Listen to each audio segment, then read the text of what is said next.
Hello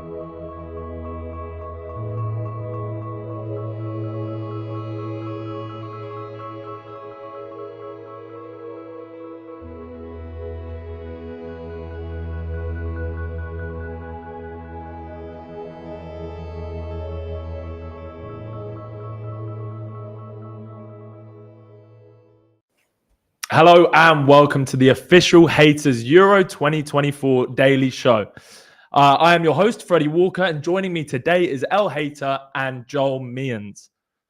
All right, so a reminder that we are live every single day at 1 p.m, bringing you exclusive training clips, interviews and reports from our team on the ground in Germany. But let's get into the knockout tournament commencing. We're all excited, right? And obviously it starts with 5 p.m. Switzerland versus Italy.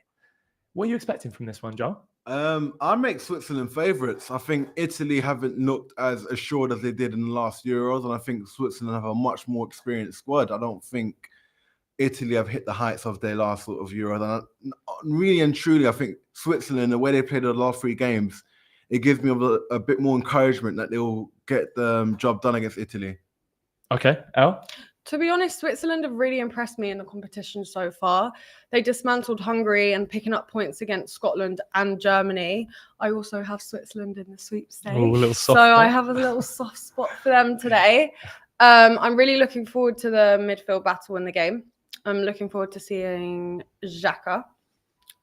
He's had 2 man in the match performances so far in the competition, and he's going up against Barella, who has already had a man of the match performance against Albania. So I think it would be really great to watch the battle between the pair. It is a really strong midfield battle. You mentioned Granit Xhaka there, and it's a good thing you did. He's not a flashy player, but is there anybody in the world currently, Joel, that's doing his job better than him right now? I think the way that he's performing at this Euros, I'd put him in a bracket of Toni Kroos. Like, I don't say that lightly because I feel like, especially in that Hungary game, and I think elements of that Germany game, I think he's been magnificent, playing in a withdrawn role, receiving the ball from the middle third, is just in front of the back line, and then sort of distributing the ball and getting Switzerland moving forward quite early. And I think the way he does it has been quite, really good. Really sort of measured in the sort of retention of the ball. And I think he's the one that makes Switzerland tick. So I think if Switzerland are going to do what they need to do in this game and get the win, I really back him to play a big part in that. Well, you've mentioned how good he's been in the Euros so far, and we have a graphic here of his stats from the Euros. So he's started 3 games, key passes per game 1.7, accurate passes per game 53.3, 86%. That's a very good percentage. Duels won per game 60%. Mikel Arteta would be very happy with that. Tackles per game 1.7, balls recovered per game 5, and an overall SofaScore rating in the green of 7.33. So he has been really, really good. And I guess the question that I have here is, has he improved since he's left Arsenal? Or was he always this good and he just had a few bad years at Arsenal? That's a good question. I think the role that he played at Arsenal was quite different in the latter stages of Mikel Arteta's tenure, when he was there, because he played more of a box-to-box role. And I don't think you get to see him as much on the ball in terms of what he's doing right now in Switzerland. But I think that's why I think he's taking his game to another level of Leverkusen. It's such a big part and instrumental to how they play. But I think what I like seeing him in this role with Switzerland right now is that he dictates more the play and gets on the ball from deeper. And because he is so good and has that sort of range of passing, I think it makes Switzerland so much more dangerous in terms of how they get the ball quickly from back to front, which is why I think from Switzerland, he probably has a bit more of a license to be on the ball than he does with Leverkusen or Arsenal. Yeah, I agree. I definitely think Xhaka's come into his own at Leverkusen. I think he's got more freedom on and off the ball. He's adapted really well there. He's set 3 Bundesliga records during his first season this season. So I think he's going to be a great player to watch today. Fair enough. A lot of high praise for Granit Xhaka. If anyone has tuned into the show over the weeks, they may know I'm not the biggest fan, but he has had a great tournament. At Euro 2020, Switzerland famously beat France in the round of 16, 3-3 game, one of the best games of the tournament, and then they went on to beat them on penalties. We heard from Switzerland manager Murat Yakin about the possibility of penalties in this game. To train and work on penalties as well. Everyone has taken a penalty in training. We've jotted down some notes. Of course, it's not the same thing taking a penalty on the training ground as opposed to taking one in a match situation with all of the pressure that pertains to that. But we do have the necessary experience to take on penalties. To be honest, I don't want to go to penalties. I hope we can win the game prior to that. If this game does go to penalties, Joel, who do you think will have the calmer set of players here? Is there anyone you think would sky it over the bar, or who's going to have a calmer team? It's weird though, because I think a lot of the games that Italy and Switzerland played in Euro 2020 involved penalties, and Italy won both of their penalty shootouts at Euro 2020, and Switzerland won one and lost one. And I think the edge will probably go to Italy because of that man mountain they're having goal with Donnarumma. So I think you can miss a few penalties knowing that that goalkeeper is going to bail you out of trouble. And I think Donnarumma, when it comes to penalties, you saw it in that game against Croatia. He's just a man mountain. So to score against him, you're going to have to do something really good. Do you agree with that, El? Who are you backing in a shootout, Italy or Switzerland? I'm going to have to back Italy, to be honest fair. with you. I think Donnarumma, he hasn't let Italy down so far in the competition in regards to making any nervous saves or letting any goals in. He also saved Modric's penalty against Croatia in the final group game as well. And also, not to mention, he was the star of the Euro 2020 win. So I would have to back Italy and him. Well, of course, if it were to go to penalties, we've mentioned him, Donnarumma, it would be all eyes on him and Jan Sommer. And we heard from Donnarumma speaking about the Swiss keeper, Jan Sommer. And he had a wonderful campaign this season. I'm always in touch with Spinelli, who's his goalkeeping coach, with whom he worked at Inter this year, and he's spoken in glowing terms about him. So I'm happy for what he's achieved this season, and I'd like to congratulate him on winning the Scudetto. It's very challenging to do so, and he's definitely a good goalkeeper, and we need to make sure we do a good job tomorrow against him. I don't know. That's up to you to decide. I don't know who's a better goalkeeper. El, obviously two great goalkeepers with Jan Sommer and Donnarumma. Who would you go for out of the two? Definitely Donnarumma for me. Okay, fair enough. Definitely. Joel? I think Jan Sommer, I think he's had a brilliant season for Inter. I think they've conceded the fewest goals in Serie A, and I think he's been a key part of that in his first season with Inter. And I feel like Jan Sommer is better with the ball at his feet than Donnarumma. I think Donnarumma has that big question mark over him with the ball at his feet. He has made some high-profile mistakes. And I think, if I'm being honest, I don't think he's the best at crosses, even with his massive frame. I think there are some moments where I feel like you can sort of catch him unawares with crosses, which is why I think Jan Sommer edges it for me. Okay, fair enough. So we spoke about the keepers, but another area that El alluded to was the midfield battle. So we see Granit Xhaka, a Bundesliga champion, going up Serie A champion against a Serie A champion, Nicolo Barella. We have his stats from the tournament so far up on screen right now. In the group stages, matches played 3, started all the games. Goals, 1, a very, very key goal against Albania, very important for Italy, and it essentially got them through into this round. Key passes per game, 1.3, accurate passing, 94%. Duels won 52%, tackles per game of 3, and an overall score rating, once again, like Jack, is very, very strong, 7.47. So this is a key man for Italy. Joel, would you say this is your key Italian player, or is there someone else that you'd look towards? I don't know. I think this Italy team, but Barella is one of the key parts of that Euro 2020 win. But I think one player who I think really needs to come alive in this tournament, I want to see better performances from, is DiMarco, because as I mentioned with Sommer in that Inter team, DiMarco was fantastic for Inter. I think his engine up down that left flank, and I think his delivery from the left-hand side and his ball striking ability was magnificent. But for some reason or another, we haven't seen him being able to sort of have that same impact for Italy in this tournament. And I feel like if he can have a game that matches the levels that he's been playing with at club level, I feel like he will be Italy's standout player. Okay. El, Barella the key man for you? Yeah, I think he's going to play a massive part today, but also a player I've been a little bit disappointed with throughout the competition is Samaka. I think he really needs to step up his A game today. He hasn't scored yet in the competition, and I do think he could be a great kind of provider today for Italy. He's had a great season for Atlanta, so he really needs to bring his A game today. I also think we need to look out for Jorginho. He has the potential to really control the game through the midfield. So I think he's also one to look out for too. Fair enough. Those are all very key players for Italy, so it'll be interesting to see how they do today. But we've watched Italy in the group stage, and they've been fairly uninspiring. It's crazy to think that they won it 3 years ago. So let's take a look at the stats from their victory. So they won 5 games, drew 2 over the last Euros. Goal difference, scored 13, conceded 4, shots per game 18.1, a really attacking. Wow. Well, that seems like a lot of shots. It seems like a very attacking Italian side. Shots allowed per game only 8.6, so very strong defensively. Ball possession 55% and 3 clean sheets. So almost in 50% of their games keeping a clean sheet. So that was the Euro 2020 winning Italian side. What's changed for them over this kind of 3-year period? It was done a year later because of COVID. But yeah, what's changed in this team? I think it's a team, this Italy team right now. Spalletti took charge less than a year ago, and I think he's still trying to sort of implement his ideas. And I feel like with the amount of turnover of players they've had that were a key part in that team, I think they're still getting used to what they're trying to build right now. So you had Bonucci that went, you had Chiellini that went, and you had, trying to think of us, Insigne as well. A lot of key players in that team that really contributed to the way they played. And even Chiesa hasn't been informed. So a little thing like that are reasons why I don't think Italy in this tournament have looked the same force as they did in the last one. But it's not to say that they can't spring a surprise in the knockout stages and go, and even maybe go near to sort of what they did in 3 years ago. Fair enough. Yeah, they've lost. I agree with Joel. They've lost a lot of experience. They've got a lot of younger, newer talent coming in. So it's just about making the team gel, making it with a new manager, as you said. It's just making it all work. Okay, fair enough. So tell me what you're expecting today. What is your prediction for this game?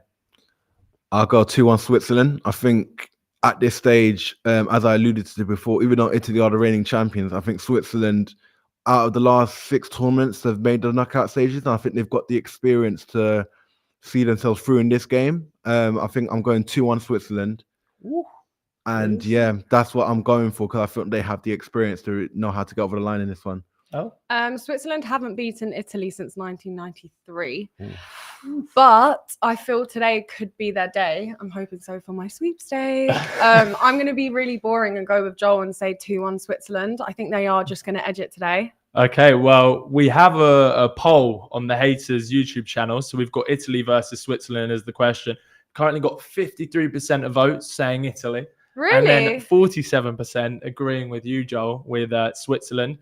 We've also had a comment in from Aaron Goldstein. We miss you. He said Xhaka equals GOAT. I do not agree. And then we have also had a comment from NI saying Elle is a great signing to the show. Who does she think will win the whole thing? Elle? Oh, what a question. Obviously, I'd love to say England, but at the moment, I'm trying not to be negative. I think Spain have got a really good chance. They're the only team in the competition so far that have won all of their 3 games. So I think they are really ones to look out for. Okay, interesting. Well, the winner of this one will face either England or Slovakia. Hopefully, it's England. Yeah, but let's just briefly touch on England. Obviously, we'll go into it in way more detail on tomorrow's show.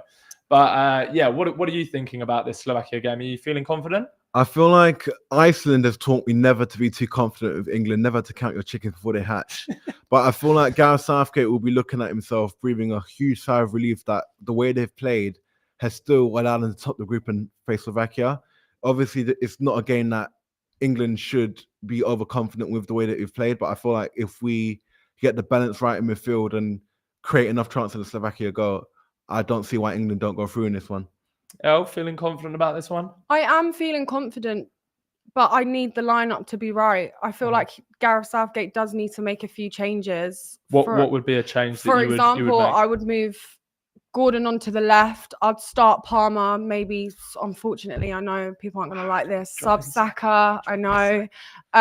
We need to get more attacking play moving forward. Maybe move Foden in front of Bellingham, have Bellingham and Rice sitting there. So for me, there needs to just be a few little tactical changes and players, and I think we'll be all right. Fair enough. I agree with most of it except for dropping Saka. Please, Gareth, don't. But staying on the top of England, if Anthony Gordon does get any time on the pitch, do not be too afraid by his appearance. He looks a bit bloodied and beaten. We heard from him in yesterday's press conference. It was meant to be a recovery bike ride. It was a lovely day, and I was going down a hill. I tried to take a quick video for me family, just to show them what I was doing. And then before I knew it, I was face first into the floor. I've got a few grazes, yeah, but it's not only a few cuts. It's not anything painful. Are you going to get back on the bike again, or are you trying to find some new hobbies? No, I'll get back on. I won't let that bother me. Don't ride down bikes on a hill on your phone. Probably not the best idea. Learn from Anthony Gordon. Stay away from bikes, if you ask me. Was an England player falling off a bike at Euro 2024? Was it on your bingo card? Not at all. No way. What else was on your bingo card? I think a sign of a good tournament is when we're on the unicorns, when you see Saka, Maguire, and the unicorns. We haven't seen them yet, so I think the vibes haven't really been flowing this tournament. But I want to get Slovakia. I think that's when it gets started again. It is devastating. The unicorns have not been brought out again. But yeah, maybe down the line we'll see some unicorn action. Every bit of criticism England have faced so far, it must be noted that Harry Maguire's not in the defence. Luke Shaw's not made it into the defence yet. And the defence has been brilliant. They've just conceded 1 goal. And one player that has been a standout performer was Marc Guehi of Crystal Palace. I don't think I wouldn't say I'm the best player. I think there's been quite a few really good performances, in my opinion. But yeah, I think I'm just really enjoying the tournament, enjoying being here. Just really grateful. So we heard from Marc there. How impressed have you been with him, El? You're obviously a Crystal Palace fan. You get to watch him every week. How impressed have you been with him at the tournament so far? I'm really impressed with how he's performed. Obviously, it's his first major international competition playing for England. He's on the back line. Obviously, Maguire's injured. I think he's done a really great standout job. I think he's been solid. He hasn't really come under any pressure. I think he's worked well with Stones. And I think he's been a really great player. Joel? Don't disagree Echo that? Don't disagree that at all. I think he's really been measured. I think even when he's made mistakes, I think in the Denmark game and the Slovakia game, he's recovered, Slovenia, sorry. He's recovered really, really well, which is why I look at him and I feel like it's added sort of a level of assurance to have him at the back, which is why I don't think defense is what we're going to be worrying about going forward in this tournament, which is quite nice to have. Yeah, he has been amazing. It's quite a surprise to think that this is his first ever major international tournament. He's performing to such a high level.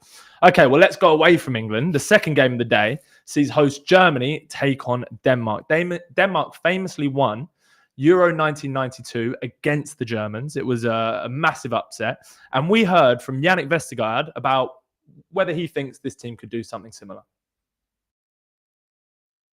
Well, a lot has been said about 92, especially in Denmark. As part of growing up, that you learn about that particular summer.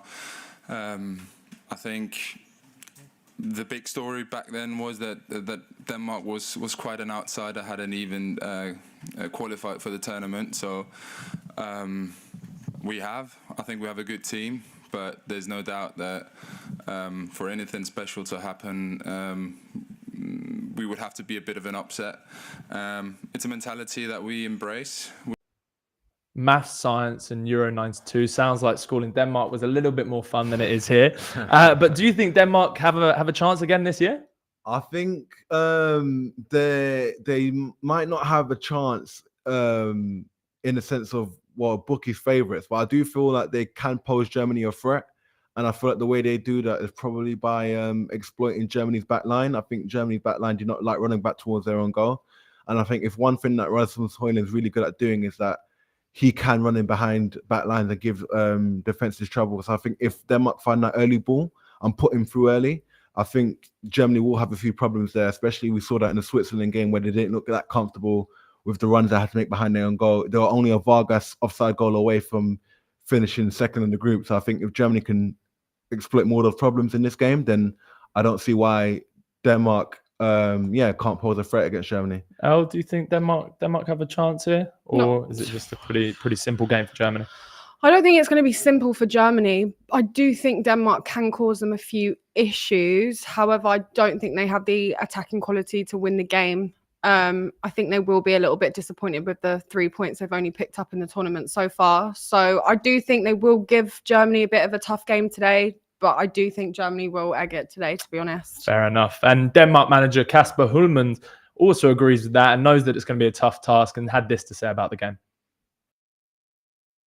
I said it before the tournament started that I consider Germany one of the favorites. Just too bad they are playing us tomorrow. But for sure, the quality they have, the way they express themselves in the first couple of matches, the talent they have. But so do we. We also have a great team. So they have to be very, very good tomorrow to beat us. Joel Hullman says there that Germany are going to have to be at their best to beat Denmark. And he may well be right, but Denmark have only scored 2 goals in the tournament so far. What's just not firing for them right now? The thing is with Denmark is that I'm not overly concerned about the lack of goals they scored, because I don't think you will see a lot of teams sort of bring their best in the group stage. I think Denmark, the goals they have scored have been quite well worked. I think they had that thunderbolt in the England game, and you really well worked goal against Slovenia in the first game. And I feel like in this game, I'm not going to so much focus on what they've done in the tournament so far. It's just more so the problems they could pose to Germany in this game. And I think even in Euro 2020, no one realizes that, few people realize they have the same amount of points in Euro 2020 qualifying for their group than they do in this game, in this season, in Euro 2024. They've qualified with the same amount of points, which is 3, which is quite staggering because you think they made the semi-finals in that tournament, and then now they're facing Germany. So I think it'll be a harder task for them to match that. But I don't think the goal scoring will be a big problem in this stage, because I feel like if they can really have the right game plan against Germany, I think they can hurt them. Okay. Well, just behind the Danish forwards, we have one of football's best little fairy tales, Christian Eriksen. He's been amazing in this Euro so far. He's got 2 man of the matches, and he's looked back to his old self, that Christian Eriksen that we remember and we know. But we didn't see that at Manchester United last year. We have these stats from SofaScore, and this is his performances for Man U, his stats for Man U last season. Reminder to download the SofaScore app. Click the link in the description. It's the best football app to look at fixtures, results, and statistics and discuss it with your pals. So here we go. Christian Eriksen matches 28 games, goals 1, assists 3, key passes per game 1.18. Ball recovery per game 3.75, accurate long balls only 52.2%, and a SofaScore rating of 6.85.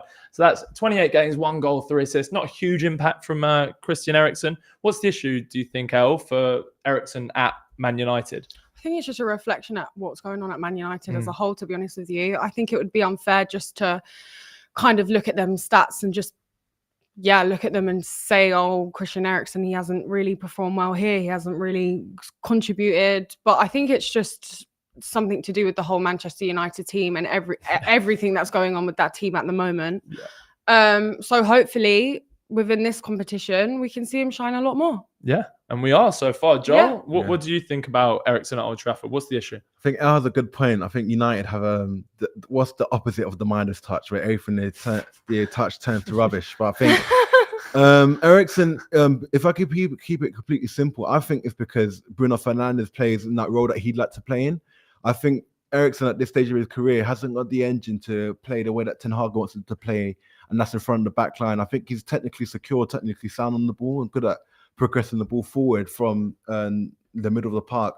But I think in terms of covering ground, he physically isn't the same player as he was before, and understandably so. But I think if you put him in the 10, we've seen some of his best performances for Denmark in this tournament come through him playing in the 10. And I feel like that's where you will get the best out of Christian Eriksen at this stage of his career. So I think United maybe might need to use him as an alternative or as a backup for Bruno Fernandes, rather than trying to persist in using him as a deep lying 8. I don't think that really works for him. Yeah, deep lying 6. Sorry, I should fair say. enough. I'm inclined to agree with that. And Man U as a club have some young and exciting talent coming through, but a nation that have that is Germany. One man that simply can't be kept away from the team by the young and exciting talent, though, is Toni Kroos, the 34-year-old. He's been immense at the Euros so far, and we've got his stats up on screen here for Real Madrid and Germany last year. So matches 51, goals 1. Assist, he's not a goal scorer though, is he? But the assist 12, key passes per game 1.98, ball recovery per game, that's very impressive, 4.72, accurate long balls per game compared to Christian Eriksen's 52%. We've got 85% from Toni Kroos. That's what he's really good at, and an overall SofaScore rating of 7.59. Is Kroos your one to watch today for Germany? Well, for me, I think Kroos obviously will play a big part. Fantastic, magnificent player. A shame he's retiring, but I think Musiala, for me, when he gets going, I think he'll be very hard to stop. I think he's played well in this tournament so far, and I feel like in the knockout stages, if we see him match the levels, especially in that Scotland game, I remember sort of him catching the eye in that Scotland game, if he can really run at that Danish backline and sort of get in behind them and really sort of show his full capabilities in that game, I see no reason as to why he couldn't steal the show. Fair enough. El? I'm really excited to see Havertz today as well. Obviously, Joel mentioned Musiala. I'm excited to see how the two kind of pair up together and create like a little tag team.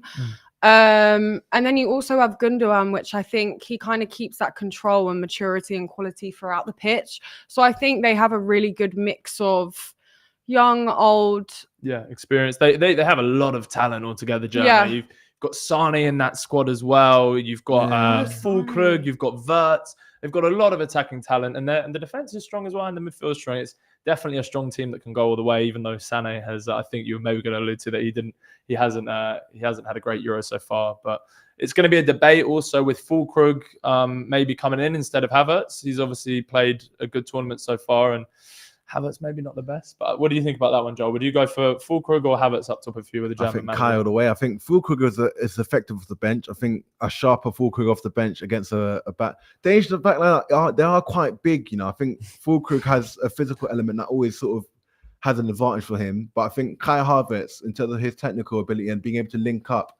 with Wirtz and Musiala, I think you'd want him in a team. And I think the way he ended the season of Arsenal, I can attest to the fact that I'd back him more than I back Füllkrug. Fair enough. But I'm biased. Yeah, fair. Germany were fantastic though, particularly in the opening game, the opening two games. Obviously, they got a draw against Switzerland, but no one shone more than the man you mentioned, Joel, Jamal Musiala. We've got his stats for Germany since his debut, and he's had matches 32, goals 4, assists 4, shots per game 1.59, key passes per game 0.93. Minutes per goal or assist is quite high, 2.23, and a SofaScore rating, which is decent, of 6.96.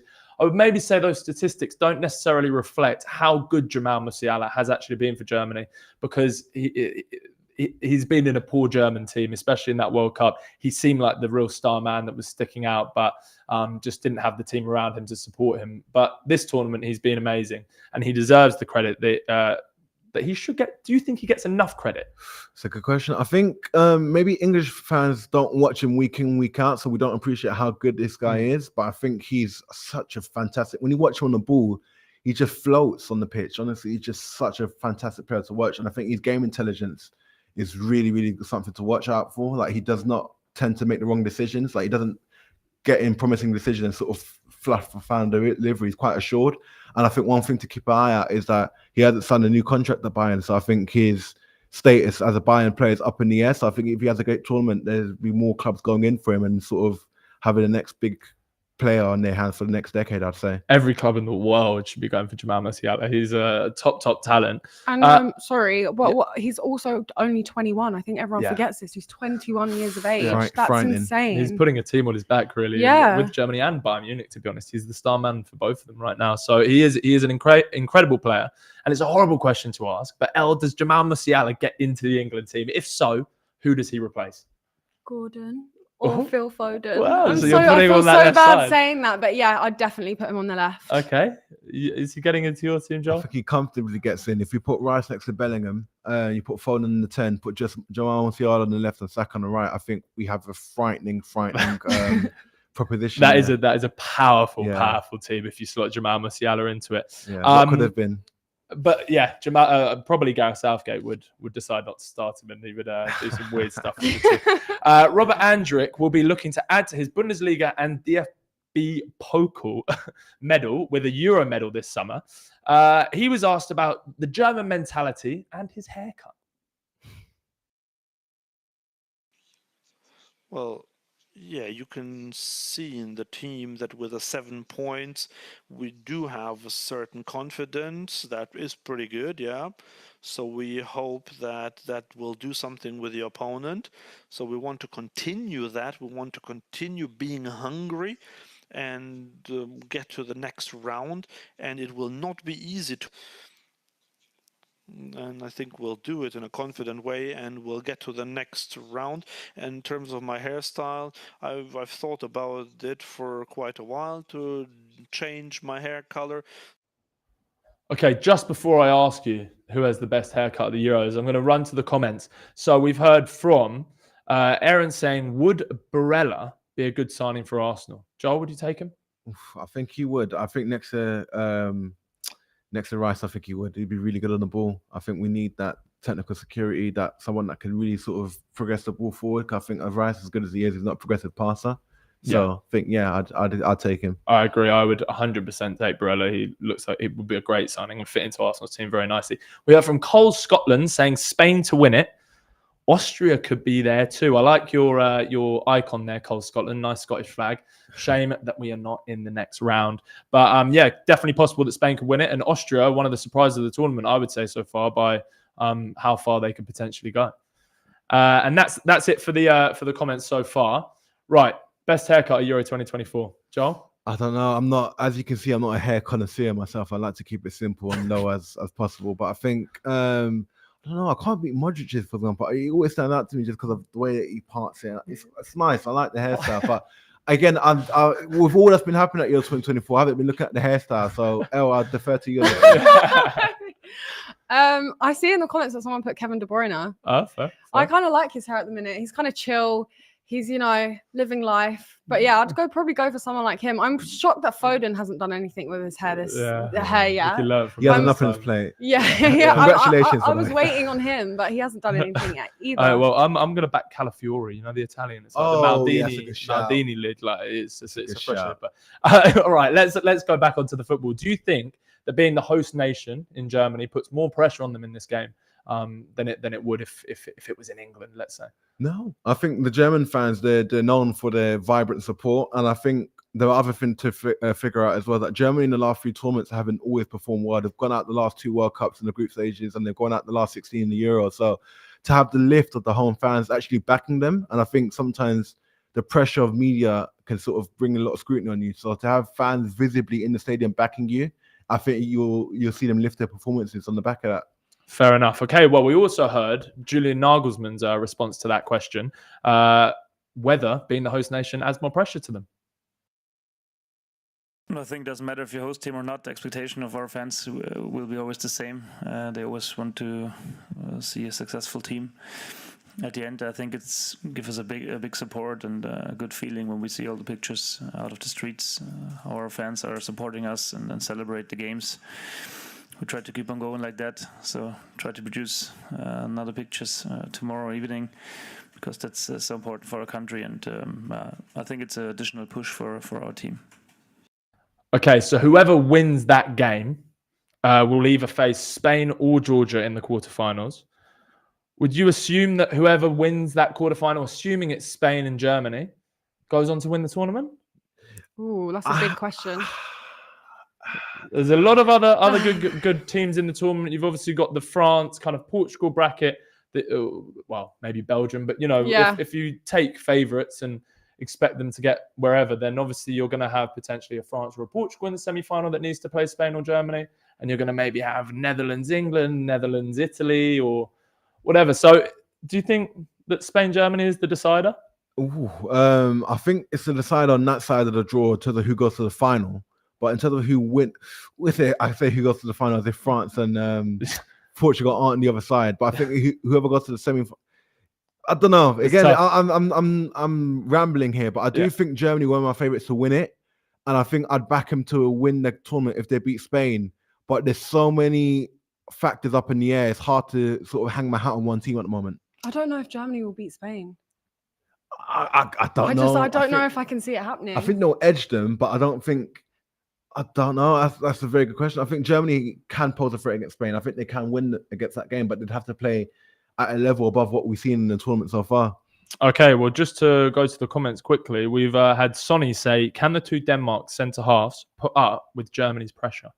What do you think about that one, Joel? Definitely. No, that's a very good point. I think Germany, with the press, especially Nagelsmann, implements that high press really well. And I think if he gets it right, and maybe sort of capitalize that on the first few stages of the game, I think you will see Germany dominate. If not, then I think maybe Denmark will probably sit in and sort of allow Germany to sort of try to pick the lock. And I think that's where maybe Denmark will have a bit more joy hitting Germany on the counter. So I think those opening 20 minutes are going to be vital in this game. What's your prediction for it? to. The thing is, I told Elle off camera that it would go to extra time.